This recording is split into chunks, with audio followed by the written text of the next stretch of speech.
海外中文互联网的病态垃圾环境啊，它竟然成了影响中美关系的重要因素。为什么？起因是川儿他把白房子涉华事务人员全给开了，因为啊，对华贸易战很多政策就是这群人出的主意。表面看呢，这群人出的馊主意，让川儿在关税战里面的战术出现了巨大的问题。我是关子谈，可是咱们深思一下，为什么川儿的对华顾问出的主意都失误了，都馊了呢？其实这事儿呢，挺好解释的，就是世界中文互联网，大家看过没有？那我就这么跟你们说吧，我已经很久没有看世界中文互联网了，那就是一个大型的思想垃圾堆啊！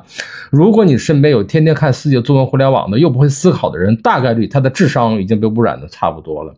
而世界中文互联网看多了，你真的看久了，你的智商会变得很低。而海外那些天天泡在世界中文互联网的人，他们很多人的思想已经被污染的差不多了。大家要知道一件事情，就是海外中文互联网是把咱们中国大陆排除在外的。那么这个事儿的核心原因就是大家想过没有，为什么很多台湾网友的言论十分的逆天或者是低智，可是他们又守着世界中文互联网，为什么会说出那么低智商的话呢？答案就是整个世界大部分的中文互联网除内地之外的网站，中文编辑的审核人员都是台湾的或者是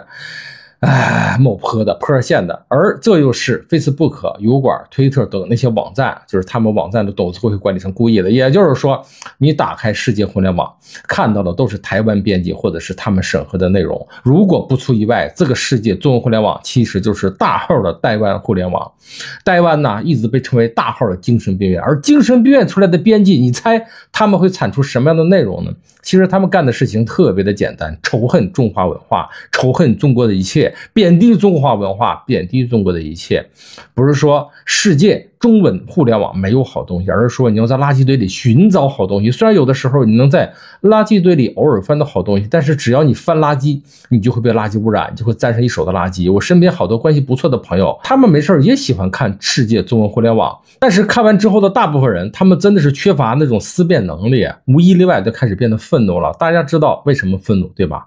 而最搞笑的就是他们觉得自己觉醒了，他们觉得自己看到了与众不同的东西。有的时候我也挺奇怪的，就是这群人他们在别人扔的垃圾堆里面待了半天，他怎么就觉醒了？垃圾佬还能觉醒？那么这个最奇怪的事情来了，为什么那些世界著名的大网站会采用台湾编辑而不采用内地的编辑呢？其实他们也会用那些内地跑出来的编辑，但是有标准，就是必须要反华反内地，而大概标准也就是这个样子。那么也就是说，其实世界中文互联网就是被欧美这些财团媒体故意制造出了一个病态的中文语言社区，那么他们就是故意的。那么其实你觉得为什么有的时候我们看不到世界中文互联网呢？因为我们无法改变这些欧美的媒体，他们就故意用台湾去生产的内容来影响内地人，而大多数人他们翻完垃圾以后以为自己觉醒了。而今天的世界中文互联网经过欧美媒体财团几十年的刻意污染，它已经变成了一个巨大的垃圾场，而他们又不允许亲内地亲华的编辑进入这些网站当编辑，即使有人混进去了，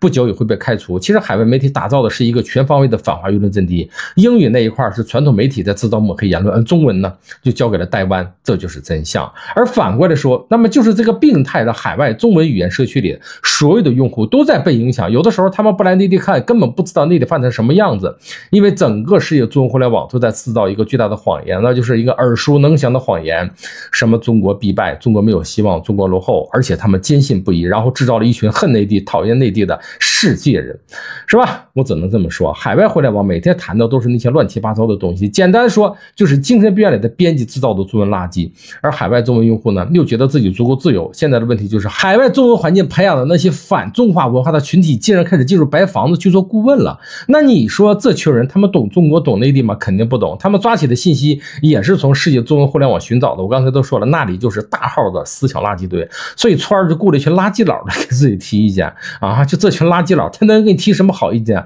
自然都是垃圾意见。然后川儿很明确的说，以后啊对华政策全凭感觉了。所以呢，现在的事儿很搞笑，他们媒体把中文互联网变成了思想垃圾堆，反向这个思想垃圾堆又在他们需要关键信息的时候又提供了大量的垃圾信息，导致他们误判内地的情况。但是这个死循环他们也无法打破，所以未来白房子华裔对华专家通通都不被信任，而白人专家们的话川儿也不太信，因为他们毕竟还不是一个民族。所以呢，未来中美关系啊，竟然完全要靠80岁的川儿的直觉来判断了，这可能也就是中美关系未来会更加不确定的主要因素了。